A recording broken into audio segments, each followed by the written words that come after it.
আপনি বৈশ্বিক যেই ব্যবসা বাণিজ্য ট্রেড এবং ম্যানুফ্যাকচারিং নিয়ে যেহেতু গবেষণা করেন, বাংলাদেশের এই সংকটটা আসলে প্রধান কারণগুলো কি কি, বা উভয় তার জায়গা থেকে একরকম করছে শিল্পায়নের ক্ষেত্রে প্রতিবন্ধকতা, আমাদের পলিসিগুলো এখানে কি কোনো বড় বাধা হিসেবে কাজ করেছে কিনা, যেটা আমরা চাইলে রিজলভ করতে পারতাম?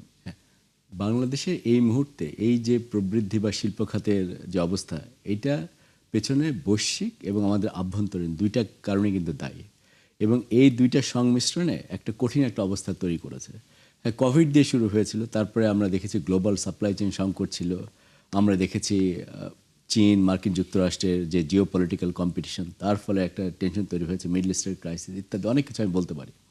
কিন্তু আভ্যন্তরীণ ক্ষেত্রে চিন্তা করেন, আভ্যন্তরীণ ক্ষেত্রে আমরা শুনলাম যে এনার্জির যে শর্টেজের কথা, এবং সেখান থেকে আমরা বের হতে পারি না, এটা।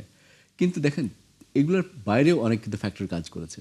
গত 4 বছর আমাদের মূল্যস্ফীতির হার 9 থেকে 10 ভাগের মতো, ইনকামের চেয়ে বেশি। তাহলে যে ইকোনমিতে যদি আমার মূল্যস্ফীতি 4 বছর ধরে এরকম অবস্থায় থাকে, সেই ইকোনমিতে কিন্তু কোনো সেক্টর কম্পিটিটিভ হতে পারবে না, এটা কিন্তু আমাদেরকে মনে রাখতে হবে। এটার সঙ্গে যোগ হয়েছে কি, আমরা এর আগে যে গার্মেন্টস সেক্টরে যে ব্যাপক যে প্রবৃদ্ধি দেখেছিল, কারণ গার্মেন্টস আমাদের ম্যানুফ্যাকচারিংয়ের তো মূল অংশ, এই গার্মেন্টস সেক্টরে কিন্তু সেই গ্রোথ কিন্তু এখন নাই। কোভিডের পরে যেটা শুরু হলো, যে পৃথিবী বিশ্বব্যাপী গার্মেন্টসের রপ্তানিতে একটা মন্দাভাব আসে, এবং সেটার মধ্যে থেকে কিন্তু গার্মেন্ট শিল্প এখনও বের হতে পারে নাই, এবং সেটার ধাক্কা বাংলাদেশের উপরে লেগেছে। কিন্তু বাংলাদেশে যেহেতু আভ্যন্তরীণ সংকটগুলো অত্যন্ত প্রকট হয়েছে, এই আভ্যন্তরীণ বৈশ্বিক সংকট মিলে আমাদেরকে কিন্তু একটা বেশ খারাপ একটা জায়গার মধ্যে নিয়ে গিয়েছে আর কি। সেখানে পলিসিগুলোর অবশ্যই আমরা অনেক ভুল করেছি। এনার্জি পলিসি এটা তো 1 বছরের সমস্যা না, এটা যদি আমরা দীর্ঘমেয়াদী পলিসিগুলোকে প্রবলেমগুলো সলভ করতে না পারলে এটা কিন্তু অ্যাকুমুলেট করে। যেমন এখনকার যে এনার্জি ক্রাইসিস, এটা কিন্তু তৈরি হয়েছে ধরেন বিগত 10 বছরে আমাদের ভুল পলিসি নেওয়ার কারণে। এখন যে আমরা মূল্যস্ফীতি ট্যাকেল করতে পারছি না, এই ক্রাইসিস কিন্তু শুরু হয়েছে 4 বছর আগে থেকে, এবং এটার মধ্যে আমরা এই মূল্যস্ফীতি থেকে বের হতে পারলাম না। তো সুতরাং সব কিছু মিলে আমার কাছে মনে হয় যে আমাদের অর্থনীতি ভালো চাপের মধ্যে আছে, এবং যেটা হয়তো আমরা দেখব যে বাজেটে অর্থমন্ত্রী কিভাবে এই চাপ থেকে আমাদেরকে বের করে নিয়ে যাবেন, সেটা আমরা খেয়াল করব। নিশ্চয়ই আমরা সেটা প্রত্যাশা করবো। ভাই, বাজেট আসছে, নিশ্চয়ই আপনাদের একটা বাড়তি প্রত্যাশা আছে। বাজেটে আমরা যদি 18 কোটি মানুষের হিসাব করি, হয়তো 20 রকমের প্রত্যাশা আছে। কিন্তু শিল্প খাতে কোন মেজর ইস্যুগুলোকে ইমিডিয়েটলি অ্যাড্রেস করা দরকার, যাতে আগামী অর্থ বছরটা অন্তত ভালো যায়? বাড়তি প্রত্যাশা নাই, যে প্রত্যাশাটা পুরো না করলেই না, সেটুকুই আমরা বেসিক নিডসের জায়গা যেটা আশা করি। কারণ আমরা জানি যে একটা ভঙ্গুর অর্থনীতি এই সরকার উত্তরাধিকার সূত্রে পেয়েছে। তো এই ভঙ্গুর অর্থনীতি কেন হলো? Because of the wrong policy, আর হলো লুটপাটের অর্থনীতি। ব্যাংকিং সেক্টরে কীভাবে লুটপাট হয়েছে এটা সবাই জানে।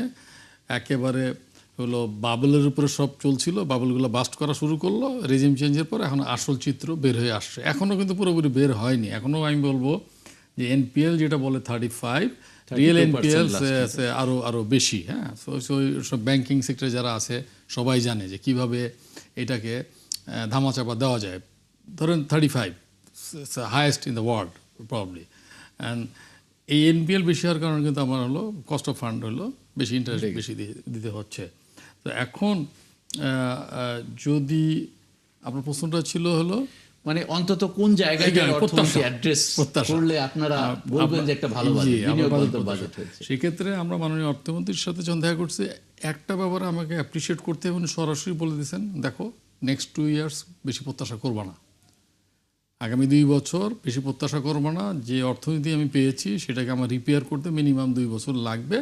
যেটা না হইলেই না সেটা দিব, সেটা হচ্ছে পলিসি সাপোর্ট। দেন আমরা ফোকাস করছি, ঠিক আছে আপনি আমার হলো ইজ অফ ডুইং বিজনেস, যেখানে আপনার টাকা লাগবে না কিন্তু আমার ব্যবসা করার বিষয়গুলো সহজ হবে। একটা উদাহরণ দিই, যেমন আমাদের ফ্যাক্টরিগুলোর মধ্যে কিছু ফ্যাক্টরি আছে বন্ডেড লাইসেন্স আছে, কিছু ফ্যাক্টরি আছে আপনার নন বন্ডেড। একটা পলিসি আছে, নন বন্ডেড ফ্যাক্টরিগুলো বন্ডেড ফ্যাক্টরি থেকে র মেটেরিয়াল কিনতে পারবে না। আজকে প্রায় 5 বছর ধরে এটা যুদ্ধ চলছে। এখানে তো সরকারের কোনো টাকা লাগবে না। তাহলে কী সুবিধা হবে? সুবিধা হবে কি, একদিকে আমরা বন্ডেড ওয়ারেজ লাইসেন্স ডিসকারেজ করছি, অন্যদিকে যিনি বন্ডেড লাইসেন্স ছাড়া ব্যবসা করতে চান, এক্সপোর্ট করতে চান, তাকে আবার আটকিয়ে দিচ্ছি। কি মনে করেন আমার একটা ফ্যাক্টরি আছে, কারণ বন্ডেড লাইসেন্স নাই, তাহলে আমি কী করব? আমার বাধ্য হলো আমি র মেটেরিয়াল কিনবো লোকালি। তো লোকালি আবার আমি যদি যা ডিমড এক্সপোর্টার, আমি এক্সেসরিজ কিনতে হবে, তার কাছ থেকে কিন্তু আমি এলসি দিয়ে কিনতে পারবো না। পলিসি। উদাহরণ দিলাম, এরকম আরো 10টা আমরা উদাহরণ দিতে পারবো যেগুলাতে ব্যবসা করাটাকে কঠিন করে দেওয়া হচ্ছে ইস্যুস। সো সেইগুলার সাপোর্ট এবার পাবো। আর একটা খুব মানে সারপ্রাইজিং যে আমাদেরকে যে অল্প বিস্তর যে ইনসেন্টিভ দেওয়া হয়, এই ইনসেন্টিভের 10% আবার ট্যাক্স হিসাবে কেটে রাখা হয়। ইনসেন্টিভ তো এক ধরনের ধরেন ভর্তুকি বা ভিক্ষা যাই বলেন এখানে কেটে রাখা হয়। এইটার ব্যাপারে আমরা কথা বলেছি, এটা উনি আশ্বাস দিয়েছেন। এখন শুনছি যে না, পুরোটা ওয়েব করবেন না, এটা অর্ধেক করবেন। তাও ফাইনালি কি হবে কালকে বোঝা যাবে। সো উনি এই আশ্বাসটা দিয়েছেন আমাদেরকে যে ব্যবসা করার যে প্রতিবন্ধকতাগুলো, যেটাতে সরকারের কোনো ফাইন্যান্সিয়াল ইনভলভমেন্ট থাকবে না, সেটা করবেন। যেমন এই যে বড় ইস্যু 60,000 কোটি টাকা, এই 60,000 কোটি টাকা বন্ধ ফ্যাক্টরিকে দেওয়া হবে অথবা সবাইকে মিলে। আমরা এটা আপত্তি করেছি। কেন বন্ধ ফ্যাক্টরি? আপনি বন্ধ ফ্যাক্টরি সবার ওই অ্যাবিলিটি নাই, সেই অ্যাপিটাইট নাই যে আপনাকে চালু করতে পারবে।